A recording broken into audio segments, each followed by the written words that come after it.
काल जो एक जोर का झटका धीरे से लगा है, त्यामुळे त्यांचं मानसिक संतुलन बिघडलेलं आहे।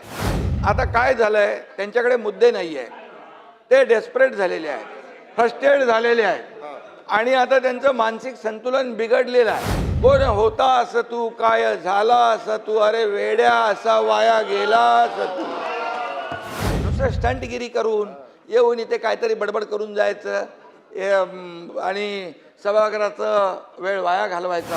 विजय भाऊ तुम्ही समजदार आहे, ते जयंतराव नाना भाऊ तुम्ही बी त्यांच्या नादाला लागले, काय पोराटोरांच्या नादाला लागता तुम्ही। महाराष्ट्रातल्या जनतेने दाखवून दिलेलं आहे, जागा तुमची तुम्हाला बोलत नाही, जागा दाखवून दिलेली आहे। आता ही एकदम अशी होत चालली आहे, अगदी इकडे आता इकडे बाहर पड़तील तिकडे। जो शीशे के घर में रहते और दूसरे के घर पे पत्थर नहीं फेंका करते।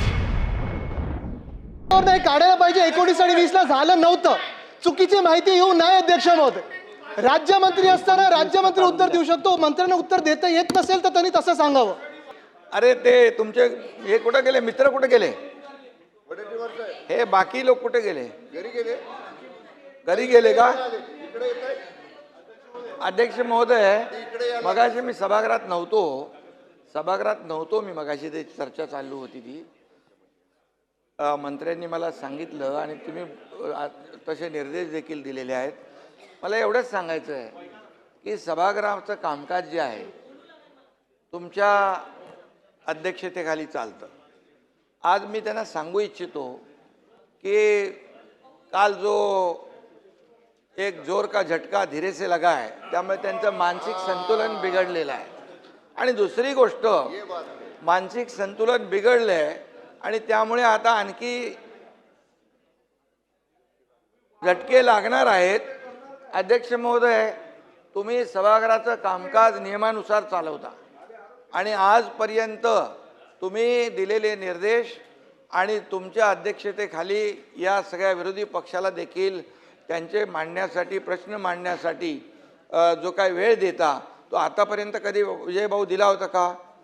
आणि दुसरी गोष्ट, राज्यमंत्री असतात, एखाद्या प्रश्नाला, एखाद्या लक्षवेधीला अतिशय व्यवस्थित न्याय मिळाला पाहिजे, म्हणून तुम्ही हे जे काय कामाचं वाटप तुमच्या अध्यक्षतेखाली झालेलं आहे आणि ज्या ज्या वेळेस राज्यमंत्री जेव्हा प्रश्नाचं उत्तर द्यायला कधी त्याच्याकडून अधिक कमी जादा माहिती मिळते, त्यावेळेस स्वतः मंत्री असतात, मी स्वतः येतो, मुख्यमंत्री स्वतः येऊन उत्तर देतात आणि त्यामुळे हे कलेक्टिव्ह आमची रिस्पॉन्सिबिलिटी आहे, जबाबदारी आहे।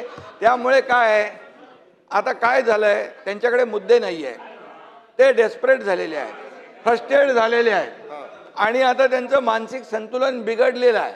त्यामुळे आता ते नाही आहेत, नाही तर मी बोललो असतो, कोण होता असं तू, काय झाला असं तू, अरे वेड्या असा वाया गेला असं तू, अरे काय आहे।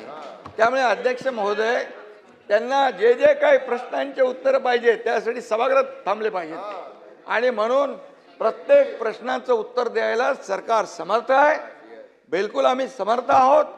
प्रश्न मांडण्याची जबाबदारी जी आहे ती त्यांनी पार पाडली पाहिजे, नुसतं स्टंटगिरी करून येऊन इथे काहीतरी बडबड करून जायचं आणि सभागृहाचा वेळ वाया घालवायचा।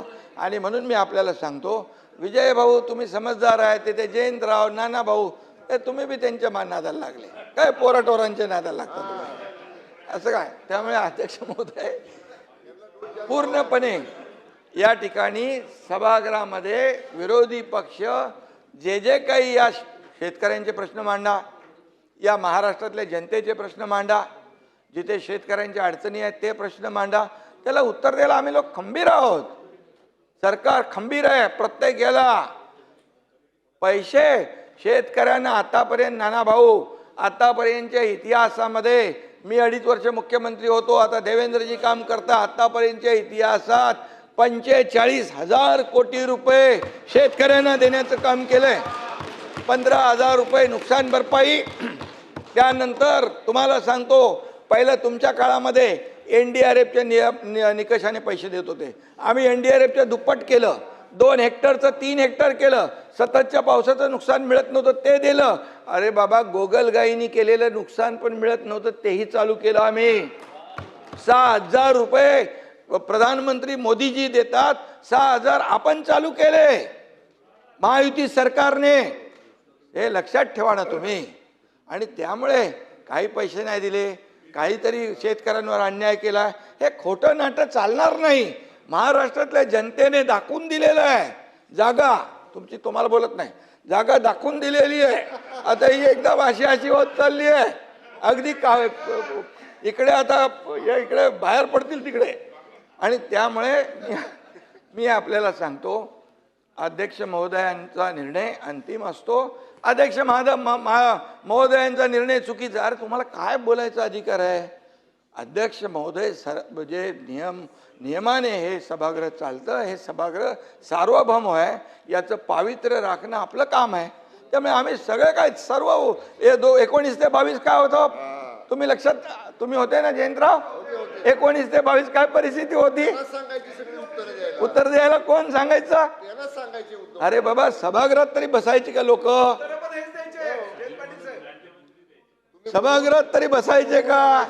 अरे म्हणून मी सांगतो, जरा थोडं मागे वळून बघावं, आत्मपरीक्षण करावं आणि आत्मचिंतन करावं. जो जो जो जो शीशे के घर में रहते और दूसरे के घर पे पत्थर नहीं फेंका करते. समजून सांगा जयेंद्र. समझ के लेने दो, नहीं तो पूरे. पाटील साहेब, अरे नाही आहेत ना, जरा समजून सांगा शेजारी. समजून सांगा, समजून सांगा. ठीक आहे.